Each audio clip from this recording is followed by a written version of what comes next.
शंभूराजे वय, हुद्दा, स्वराज्याप्रती यांचं योगदान याचा कुठलाही विचार न करता न्याय करा. गुन्हा साधा नाही.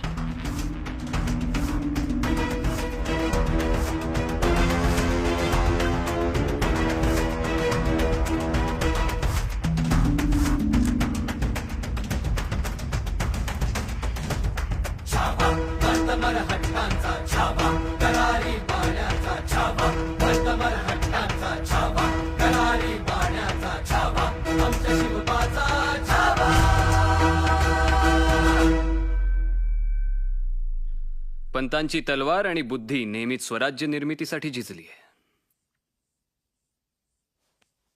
वैयक्तिक राग लोभांपायी स्वराज्य दावणीला का बांधायचं? यांच्यात काहीतरी होतं म्हणून तर आबासाहेबांनी यांना इतक्या महत्वाच्या पदावर बसवलं. नव्या मंत्रिमंडळात देखील यांना तोच मान मिळेल जो आबासाहेबांनी यांना दिला. चालेल पंत? जी महाराज. पंत, फक्त ही शेवटची चूक असू द्या, कारण संभाजी गुन्हा एकदाच माफ करतो, नंतर गुन्हेगार साफ करतो. एवढं प्रेमानं समजावून सुद्धा वैयक्तिक रागापोटी अनाजी पंतांनी पुढे जाऊन नको ती चूक केलीच. औरंगजेबाचा मुलगा अकबर याच्या मदतीनं त्यांनी स्वराज्याविरुद्ध कटकारस्थान उभारलं आणि म्हणूनच गुन्हा एकदाच माफ करणाऱ्या शंभूराजांनी अखेर त्यांना हत्तीच्या पायी दिलं.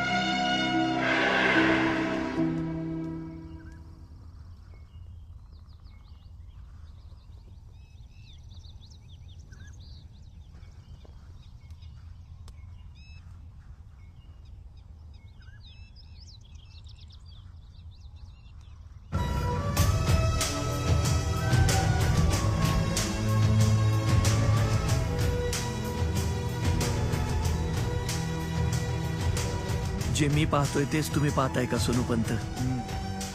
कोण म्हणतो महाराज गेले? शेवटी संस्कार रक्तातूनच येतात. हा, बरोबर आहे. चला जणू थोरले महाराज जगदीश्वराच्या दर्शनाला आलेत असाच भास होतोय.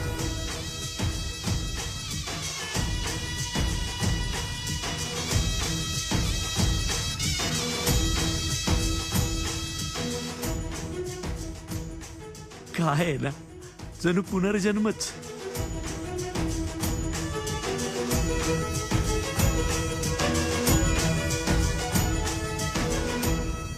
आंबेर मामा, अवघी रयत शंभू महाराजांवर प्रेम करते आणि करत राहणारच. पण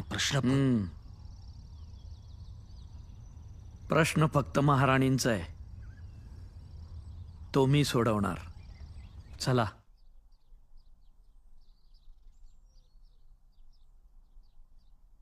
मला दिलेला शब्द तू पाळला नाहीस.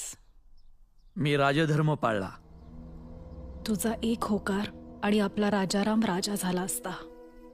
अक्कासाहेब, उद्या जो होणार आहे तोही आपलाच आहे. आपला?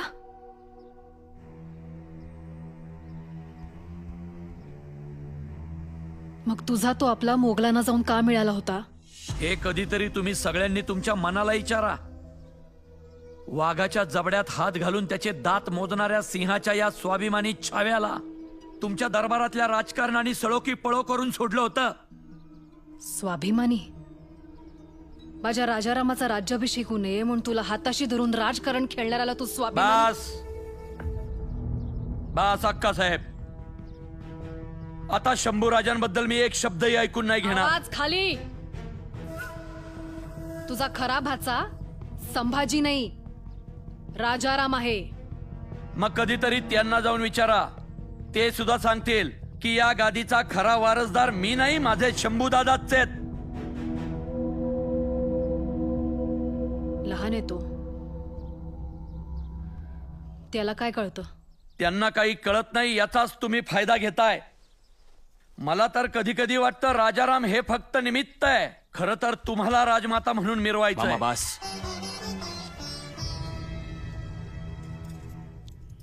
तुम्ही तुमच्या बहिणीशी नाही तर या हिंदवी स्वराज्याच्या अनभिषिक्त महाराणींशी बोलताय ह्याचं भान असू द्या. माफ करा शंभूराजे. मामा, आम्हाला आमच्या आईचा चेहरा नाही आठवत. आठवतो तो फक्त यांच्या हातांचा स्पर्श, याच हातातलं मातृत्व. रात्र रात्रभर पाळणा हलवत याच माऊलीने आमच्याकरता अंगाई म्हटली आहे. खेळताना फुटलेल्या आमच्या ढोपरांना याच हातांनी हळद लावली आहे. बास. तुमच्या तोंडून आम्हाला आमचं कौतुक ऐकण्यात काही रस नाही. सावत्र असलो तरी तुमचा थोरला मीच. आईसाहेब, थोरले थोरले म्हणून तुम्ही रायगडावर इतका मिरवलत की थोरलेपणाच्या ओझ्याखाली माझा राजाराम नेहमी धाकलाच राहिला.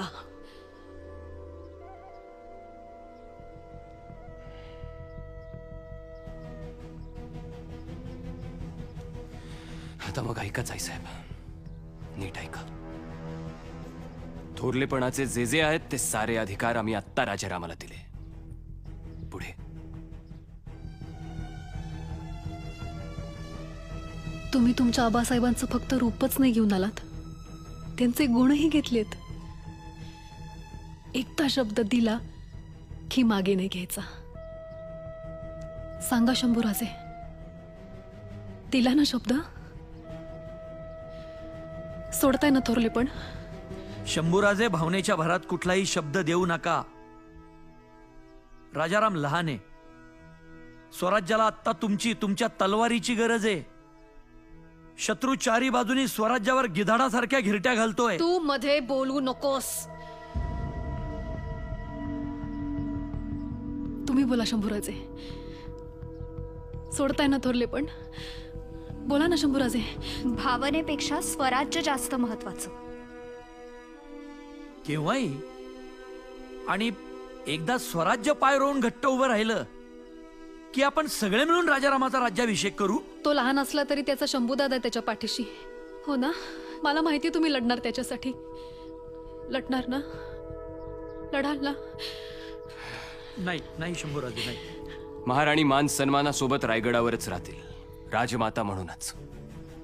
फक्त राज्यकारभारात लक्ष घालण्याचा कुठलाच अधिकार राहणार नाही त्यांच्याकडे, कधीच. अंबीर मामा, आमच्या राज्याभिषेकाची तारीख निश्चित करा. शंभूराजे, आता आई साहेबांचा आशीर्वाद घेऊनच आम्ही सिंहासनावर बसू. जय भवानी.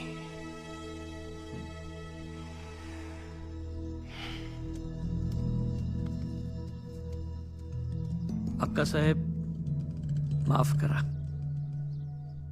तू निघ इथून.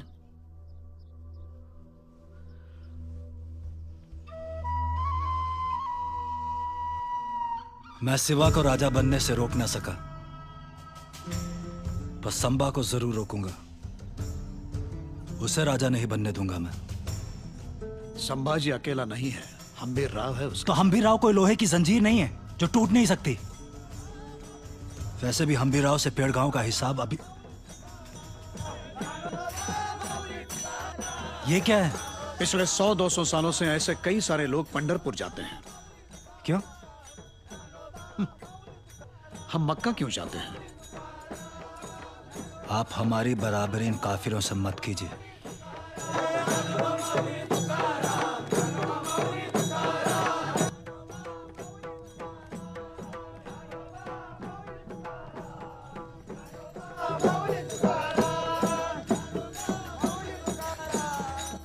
इन्हें आज तक किसी ने कभी रोका नहीं. जरूरत ही नहीं पड़ी. अगर मैं रोकूं तो संबा को कितना दुख होगा. सोचना भी मत. सोच्च चकित भरोच्च चलिय विमोच्च चखली खल तठ्ठई मन कठ्ठई सौरठ्ठिल्लियो सद्द धिसी भई मद्द दवि भई रद्द दिल्लियो औरंग रद्द दिल्लियो औरंग रद्द दिल्लियो. वाह कविराज, वाह. वाह. बोला सूर्याजी. मुजरा राजा काय निरोप घेऊन आलात? देहूच्या तुकाराम बुवा मोरेंचे दोन्ही चिरंजीव आपल्याला भेटायला आलेत महाराज. सन्मानानं आत घेऊन या त्यांना. जी राणी साहेबा.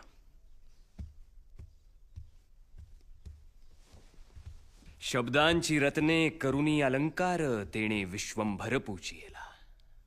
पंढरपूरच्या सावळ्यास विश्वंभर म्हणून संबोधणाऱ्या तुमच्या ऋषितुल्य वडिलांच्या स्मृतीस आमचा विनम्र प्रणाम. प्रणाम. काय काम काढलं? महाराज, वैष्णवांच्या पालख्या जशा स्वराज्यातून पंढरपुरास जातात तशीच देहूवरून तुकोबांची पालखी काढावी. आणि ही फक्त आम्हा मोरे कुटुंबियांची नाही, समस्त देहूवासियांची इच्छा आहे.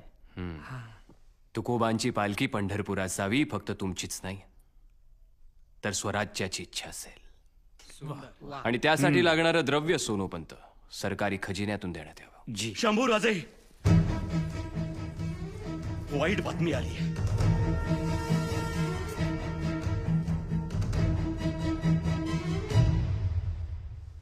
बहादूर खानानं पेडगाव जवळ वारकऱ्यांच्या एका दिंडीवर हल्ला केला. 100-200 वारकरी ठार झाले. सबुरी, महाराज सबुरी, मला असं वाटतंय गनीम कूटनीतीचं अवलंबन करतोय. नाही तर काय, 2 दिवसावाला आपला राज्याभिषेक आणि आज वारकऱ्यांवर हल्ला. सरळ सरळ तुमचं मन विचलित करण्याचा डाव आहे हा त्या भादुरड्याचा. तर मग झालंय आमचं मन विचलित मामा, झालंय आमचं मन विचलित. धर्म संकटात असताना मी राजा कसा हो? तुका म्हणे धर्म रक्षावयासाठी देवासही अटी जन्म केले. मऊ मेणाहुनी आम्ही विष्णुदास, कठीण वज्रास भेदू वैसे.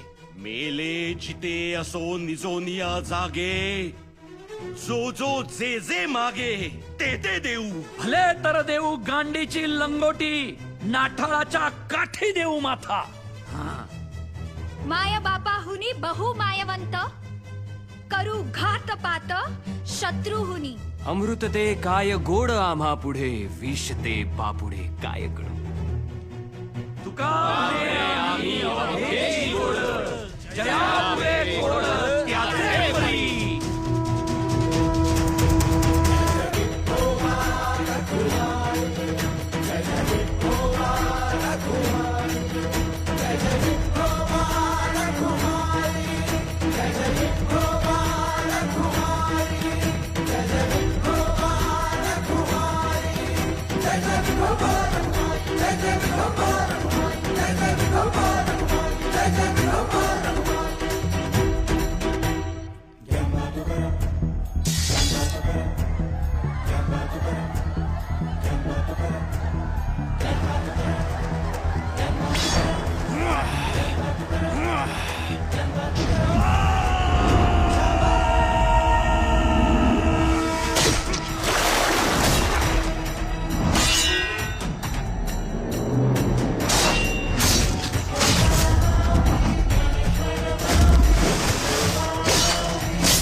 गनिमाच्या रक्तामासानं माखलेला माझा हा राजा धुवायला आता अशा 7 नद्या 7 समुद्र बी कमी पडतील.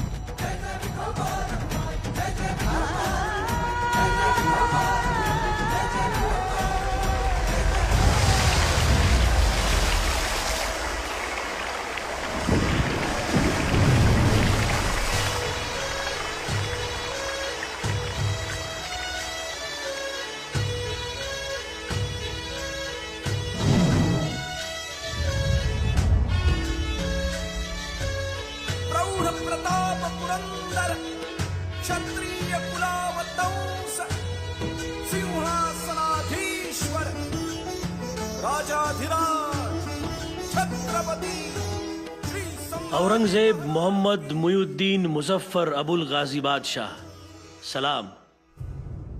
यहाँ दक्कन में इस्लाम खतरे में है।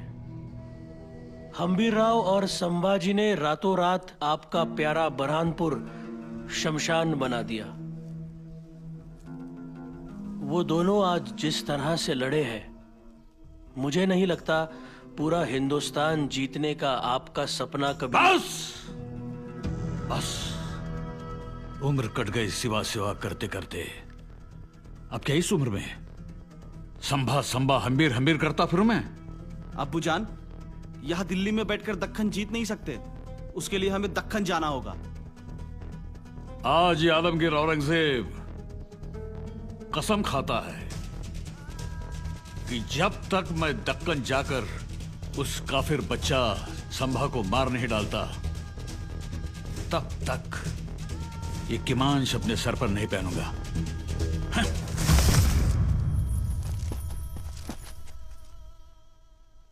दिल्लीचा हा बादशाह तसा शांत आणि संयमी माणूस. पहिल्यांदाच अशी चिडचिड होतीये. चिडचिड कसली? या वयात हे असलं वागणं निव्वळ पोरकटपणा आहे. त्याचा हा पोरकटपणा हजारो जीव घेऊ शकतो कविराज. यावेळी त्याची लाडकी दिल्ली सोडून काश्मीर नाही, तर आपण त्याचं जाळलेलं बऱ्हाणपूर बघायला येतोय. तो म्हातारं कपटी आहे. हे बुराणपूर फक्त निमित्त आहे. त्याला स्वराज्यात घुसायचंयच काही करून. महाराज असताना जमलं नाही, मग आता घेताय शपथा. त्याने काय शपथ घेऊन मुकुट फेकलाय ते महत्वाचं नाहीये. आता फेकलाच आहे तर तो पुन्हा त्याच्या डोक्यावर कसा नाही जाणार याची काळजी आपण घेऊ.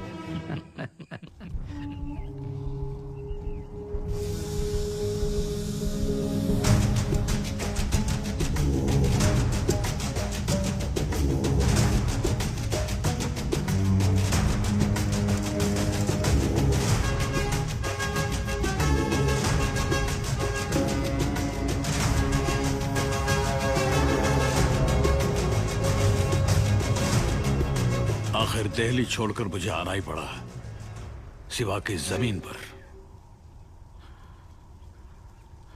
दिल्लीहून इथे येणं ही त्याची मर्जी,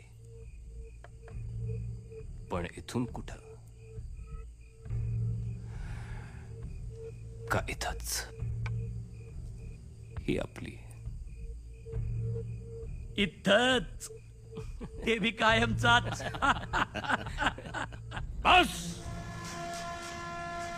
बहुत हो गई ये छोटी छोटी लड़ाइयां. अब जंग का ऐलान कर दो. ऐसी जंग जो इन मराठों ने जिंदगी में कभी देखी नहीं होगी.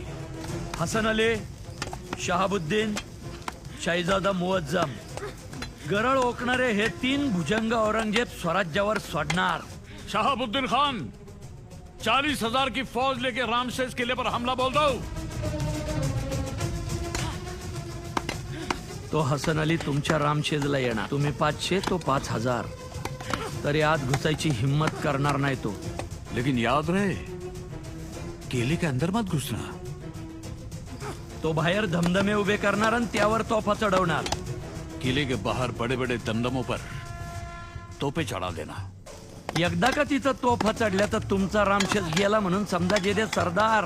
हसन अली, तुम कल्याण भिवंडी पे हमला बोल दो. एक बार ये कल्याण भिवंडी हाथ में आ गया ना, तो समझ लो कि इन मरहट्टों का आरमार डूब गया. यसाजी, शाहीजादा मुअज्जम मानगाव मार्गे कोकणात उतरल रायगडावर जाण्यासाठी. संभाजी महाराज आहेत तिथं. शहजादे मुअज्जम, तुम कोकण होकर सीधा रायगढ़ पे कब्जा कर लो. हमें जो चाहिए वो वही है. आता 4-5 वर्ष तरी तुम्ही घरदारीच राहत. आपल्या सगळ्यांचा बिऱ्हाड घोड्याच्या पाठीवरतीच. स्वराज्यावर पाठवलेले हे 3 भुजंग त्यांचा